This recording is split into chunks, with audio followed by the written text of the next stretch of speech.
Kepala Badan Pembinaan Ideologi Pancasila (BPIP) Yudian Wahyudi buka suara soal pelepasan hijab sejumlah anggota Paskibraka 2024. Menurutnya hal tersebut bertujuan untuk mengangkat nilai-nilai keseragaman dalam pengibaran bendera.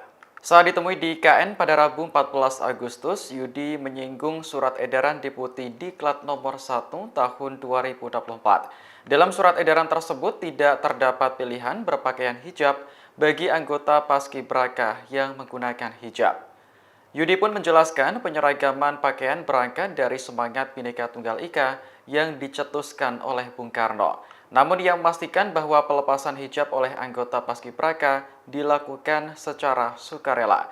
Mereka telah memberikan tanda tangan di atas materai 10.000 dalam surat kesediaan mematuhi aturan. Yudi menegaskan pelepasan hijab hanya dilakukan saat pengukuhan dan pengibaran bendera merah putih saja.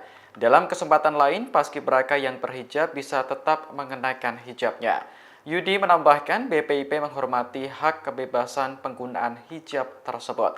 Ia pun menyampaikan permintaan maaf kepada masyarakat Indonesia atas pemberitaan yang berkembang. Download Tribun X sekarang, menghadirkan lokal menjadi Indonesia.